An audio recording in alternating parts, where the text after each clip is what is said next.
been having fun with all these NASCAR slates this week. It's pretty cool to see Xfinity and Truck Series contests that have 100K to first. I haven't gotten that first place yet, but that'll be a good white whale to chase for all of us. Because man, having 5 chances a week to win hundreds of thousands of dollars playing NASCAR DFS, the things stopped messing around and started getting real. So, what I'm going to do in this video, this is the game plan.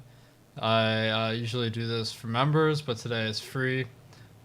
And what I do is I'll break down some of the premium tools that I publish on Awesemo.com and explain how I'm utilizing them to build lineups tonight. I'm focusing tonight on the biggest contests on FanDuel and DraftKings. So we got the 300K Wednesday NASCAR Intimidator. So sometimes I get some entries in these. 555K on DraftKings, both 100K to first. What that means is that DraftKings is paying out a lot more to the other positions. In theory, that means you should be a little bit more risky on FanDuel.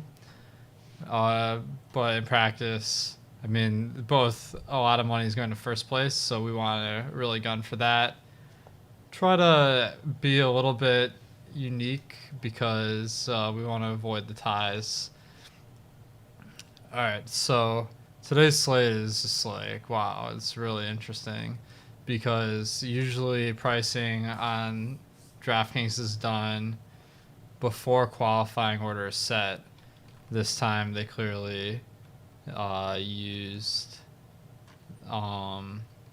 the starting positions to dictate the salary, as evidenced by Jimmy Johnson being the most expensive guy.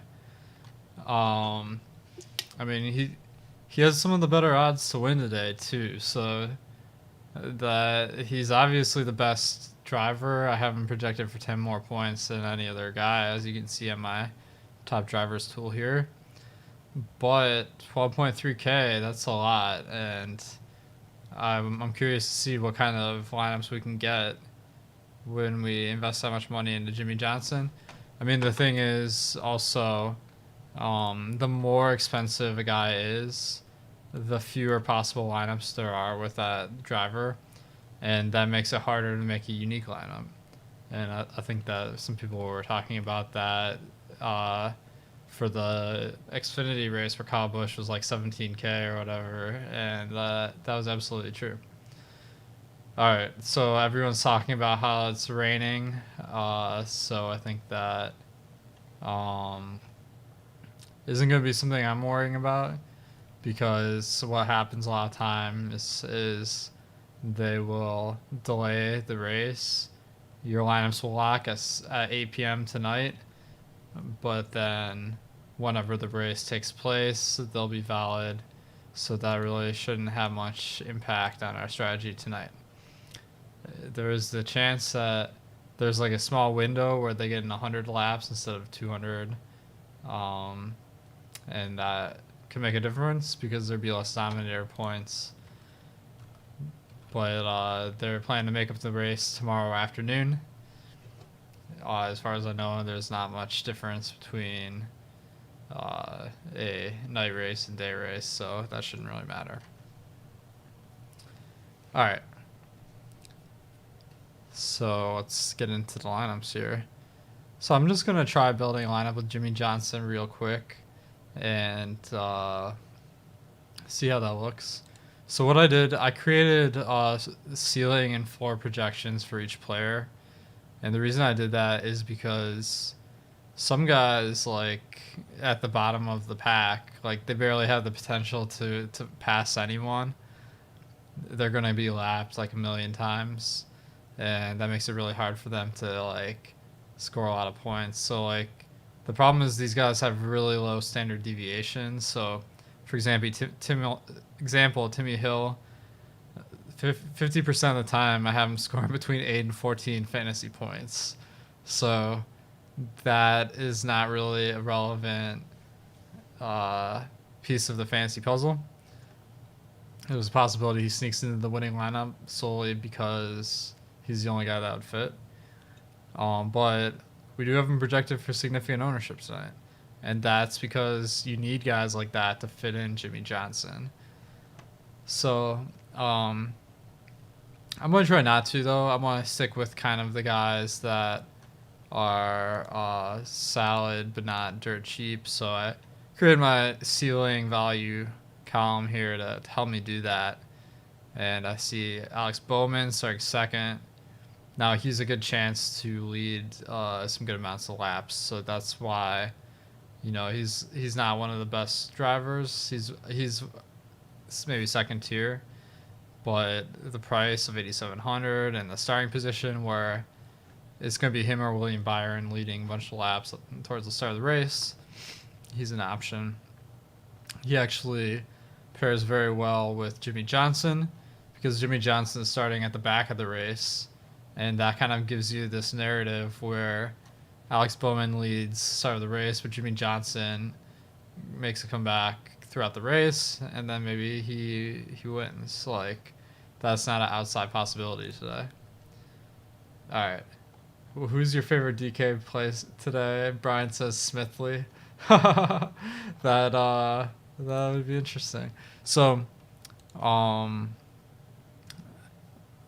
get into my favorite punt plays in a second here. But, all right, Ryan Preece. I have a ton of Ryan Preece tonight. 22nd. I mean, that's a really mediocre starting position. But as far as guys that will actually not finish in a horrible spot, I think he's fine. So that will be my kind of budget play. And then I feel like Blaney, you just absolutely need this guy with Jimmy Johnson because he's really cheap and definitely underpriced. And then maybe I'd go with Bowman or Byron because they're starting the race pretty far forward. Matt DiBenedetto. This is a guy where the low projection of 18, but a really high standard deviation because he actually is basically he has the outside shot of leading a lot of laps. And he could be an interesting kind of sneaky play, much lower owned than guys with a similar ceiling per dollar. So I think that going with Bowman here, that actually I'm really curious to see what the field does here because now that I'm looking at Byron's fantasy points per game, much lower. So does that mean people are going to go to Bowman? No, I'm just playing head games with myself, so I'll just stick Bowman in here. Striker says the big differences between night and day are the track temperature and tire wear. That is a good point. I'm not sure how I would handle that. All right. Now, I mentioned that, let's see, the big placement differential guys, it looks like Matt Kenseth and Bubba Wallace starting pretty far back, but they're actually pretty expensive. I'm going to need someone below 7,500 here to complete my lineup. These guys starting way too far forward. There's some negative synergy between DiBenedetto and Bowman because they both can't get placement differentials, so they need the dominator points. There's a fixed amount of those to be distributed, so I don't think I would want him and Bowman in the same lineup. John Hunter Nemechek starting at 5. That someone was saying he's going to be low owned. I'll believe it when I see it. Or I mean, he's going to be higher owned. That seems like not a great idea. In my projections page, I have where I think these guys will finish on average. That's a lot more consistent than dominator points. So I got a good risky dominator here.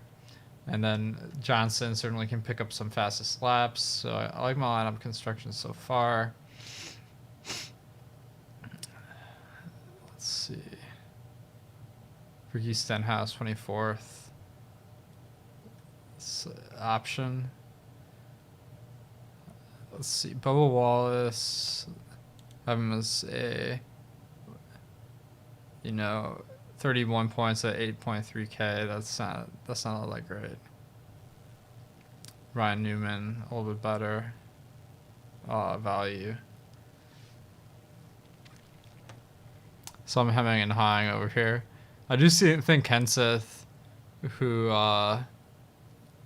replaced Kyle Larson in the team, he seems like a guy that he's underpriced compared to his equipment. So I don't mind putting him in here. Now I'm just like at a complete loss who to like complete this lineup with, though, because all these guys are starting way too far forward, and I just hate my options here. So my two options are spend up.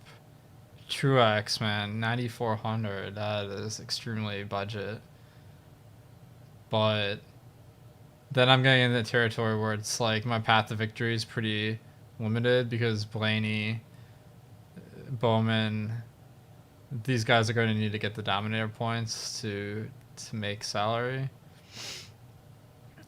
So I'm kind of torn. Maybe I'll just have to settle to not make my favorite lineup in the world here. Brennan Poole, 14 projection. That's pretty bad. So this is why I just don't have a lot of Jimmy Johnson tonight, is because it's so hard to make a lineup that has a great lineup composition here. But I'm getting some good recommendations from the chat. William says Truex and Bowman. I like Truex, but I'm not sure I like him in this lineup.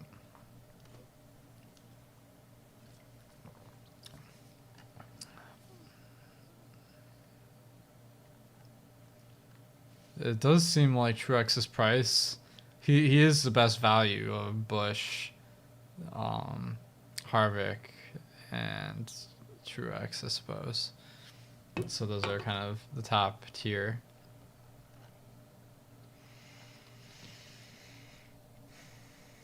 I just feel like the path to victory with my lineup so far isn't very good.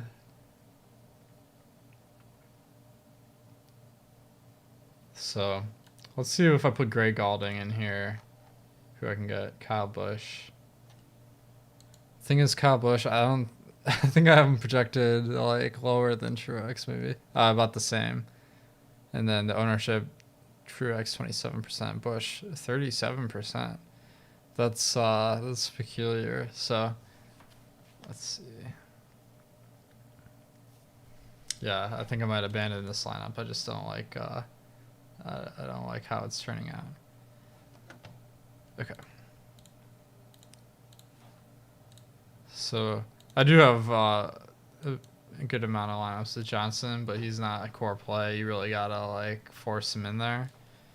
And as far as what's optimal, I mean, he is 7th in my ceiling per dollar, and part of that is because some of these drivers that are starting farther forward have higher standard deviations, simply because Jimmy Johnson is getting so many points from placement, which is more predictable. So I think Truex is one of my favorite drivers today. I don't see any reason not to have him. I like pairing him with Byron or Bowman. They have the best potential to lead the race in the stage 1. That usually works out to be a decent amount of points. And then I have so much more money, like to fit in anyone I want. Blaney, much better car than the price. Let's see what his ownership projection is. 28%. I have him as a 35% chance of being in the winning lineup. Oh, and guys, if you don't have a membership, make sure to sign up, because you get this tool and more. On my projections page, I have it broken down by how many laps are they going to lead, what's the average finish, and all that stuff. On FanDuel, I have a different strategy now, which I'll explain. Okay. So I do like Di Benedetto as kind of like maybe a sneaky option to his outside chance of being a dominator, and people I feel like are going to be afraid by that starting position. I kind of want to build a lineup with him, but he's not like a core play by any means. This is like I need at least one guy that not everyone's going to be on, so I can win this 100K and not 15K when everyone has the same lineup as me. One way I can do that is leaving some money on the table. Tonight, not my favorite night to do that because there are so many like amazing high-priced plays. Oh, guys, if you have any questions, feel free to shoot them in chat. One guy that I'm really considering having a decent amount is Greg Galding today. So I've been keeping track of the speeds at all of these races, and the way I do it is I'll like calculate the median and his percentage of the total max speed is 96%. Now that's a lot higher than guys like Bill Lickey, Gase, Hoof, Timmy Hill, Garrett Smithley, and BJ McLeod. So I do think that Greg Galding is underpriced here compared to how he relates to these other guys. Now they have better starting positions for sure, but I feel like Greg Galding, like if there's a couple crashes, maybe he could finish, outside of the bottom 30. His ceiling is 17. That's not great, but compared to the price tag, not bad. Okay. Now I just have like so much money that I can just go on a spending spree for my last picks. Maybe this would be a good way to get Jimmy Johnson in here, because then I can, Harvick, Truex in the same lineup. That's usually hard to do, but I think they're starting far enough back that I could pull that off. So that would be how I get Johnson in here, but I don't know if I really need him in this lineup. Clint Boyer is like a worse version of Jimmy Johnson today, so I'm kind of curious to see what people do with him. It's certainly an excellent play, but as far as value, way overpriced. All right, Denny Hamlin, 29th. Let's see, 25% ownership, solid value. And then if I can get Harvick or Bush, I guess maybe why not, right? Now I have to kind of look at my options and see, is there anyone that I'd want to swap out? I guess I would want Jimmy Johnson over Hamlin, because most of the time he's going to outscore Hamlin. So I guess Greg Galding just doesn't work in this line of construction. So maybe I'll go with some more mid-range guys like Kenseth. Bubba Wallace, let's see. I have a feeling he's going to be super popular because that 38 sticks out. But 36 ceiling at 8,300 compared to William Byron with like a 53 ceiling. That's a stark difference. Okay. I don't want Byron in this particular lineup because I have Di Benedetto. If he has any chance to lead the race, it's going to be towards the start. So maybe I go with Kyle Busch and Tyler Reddick. I think starting way too far forward. Only 3% chance to be in the top 6.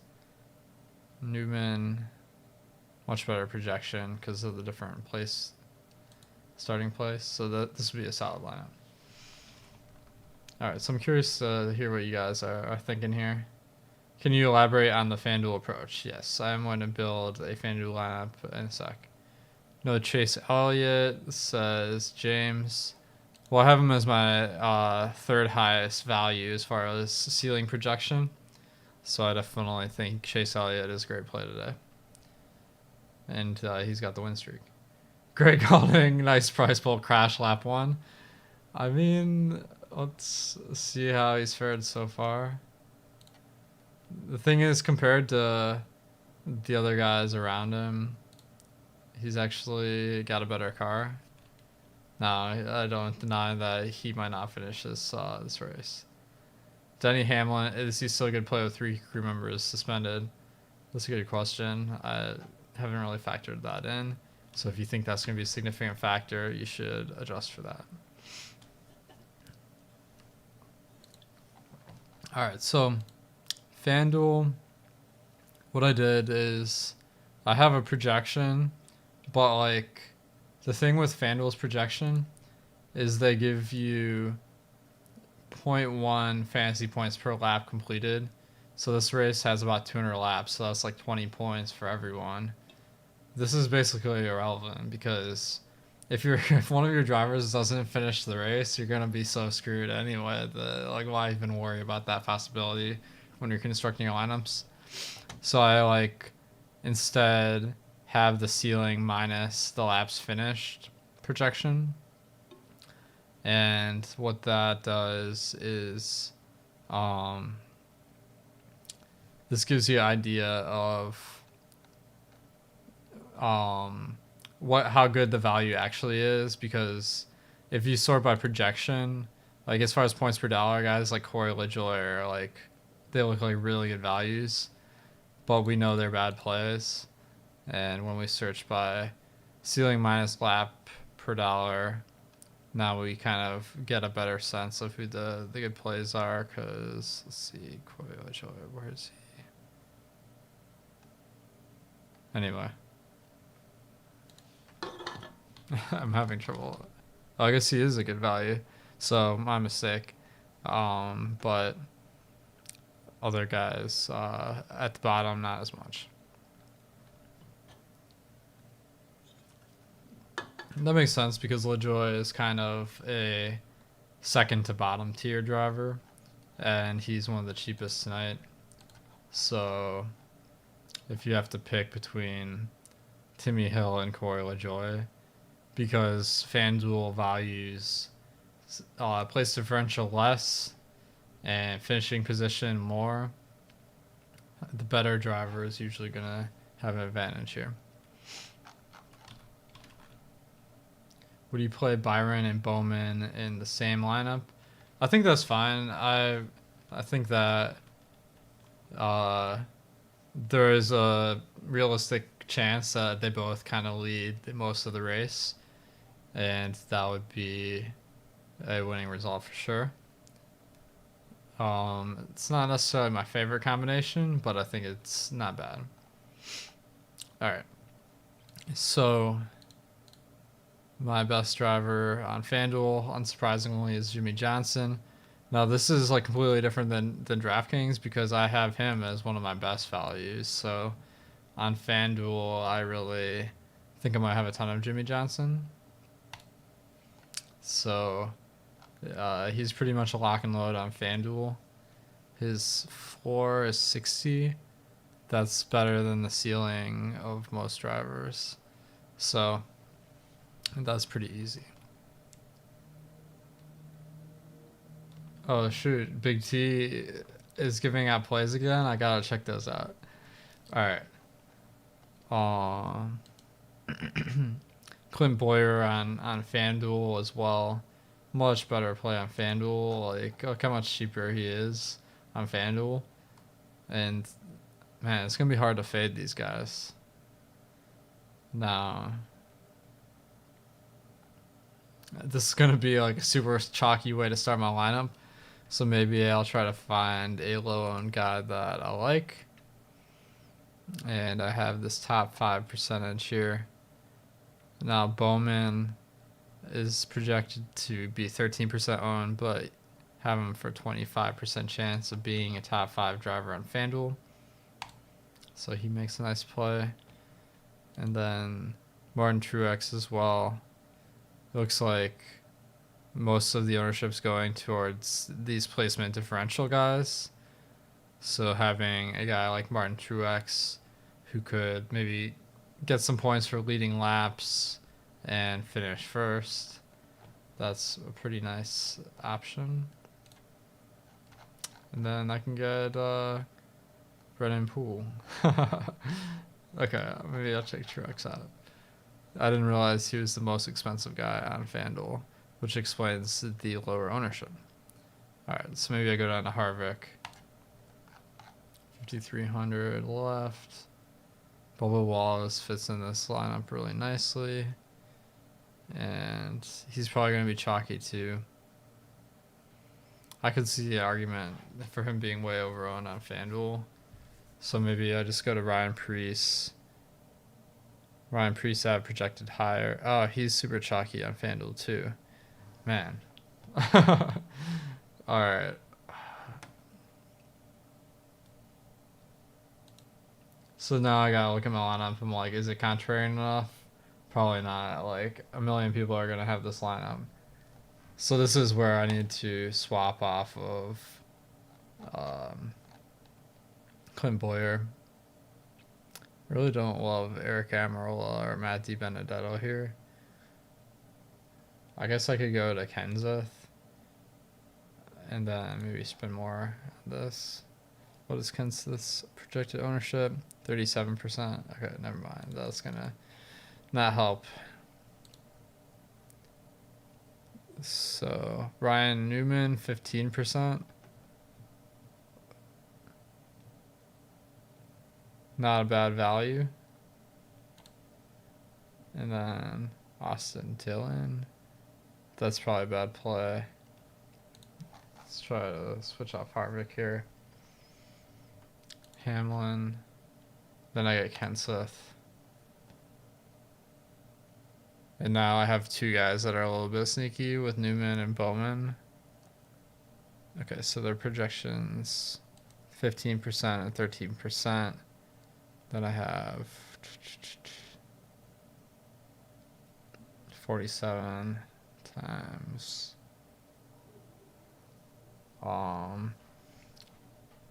Hamlin is 35. So this might be a little bit too chalky too. But it is hard to find guys that are low owned on FanDuel that you really want to play here. Anthony says, do you think John Hunter Nemechek is a good play on FanDuel as a cheap play? Well, he's starting 5th.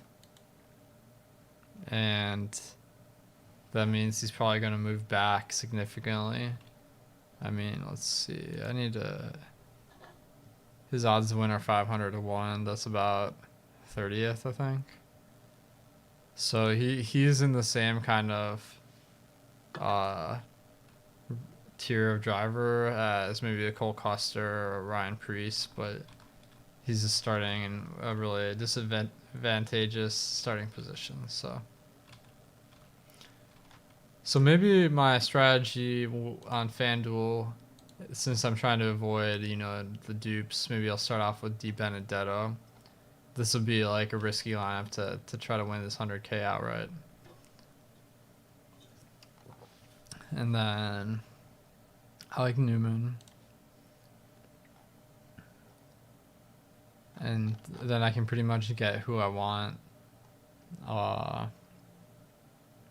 Hamlin, Jimmy Johnson. And this one, I can leave some money on the table. Blaney. So the win conditions here, I basically need Newman to outscore everyone in this 7 to 8.3K range. What's the chance he's going to outscore Kenseth? So this is a significant disadvantage because it's a 10-point difference. But Kenseth's floor is 46, Newman's ceiling's 51.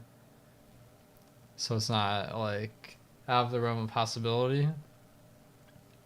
Now, what is the chance that Di Benedetto will outscore Clint Boyer? Oof. Again, don't love my odds there. Boyer's floor is 49 and Di Benedetto's ceiling is 48. So this is really the tough part about leaving money on the table. So I just didn't build my lineup in a way where it's conducive to doing that. All right. What are your thoughts on Daniel Suarez on FanDuel? So, Daniel Suarez, first thing you have to know about Daniel Suarez is that, I mean, you probably know this, but he switched cars this year. So his car this year is significantly worse than last year. I have him being below guys like Corey LaJoy and Brennan Poole. So, I mean, yeah, I don't love Daniel Suarez. Bubba Wallace should be a lock on FanDuel based on price. I mean, certainly a good play. Can you play Di Benedetto and Bowman in the same line? That one I don't recommend because you can't get placement differential with both. And the easiest path for Di Benedetto to get there is if Bowman has a bad race, as well as Byron. Deal Kyle Busch or Chris Buescher. Wow, that one's tough. All right, guys. So this is the game plan. Usually this is a premium feature of Awesemo.com, but I did it for free today. I do it for most of the big events, so whether it's MMA or NASCAR or more we'll have in the future.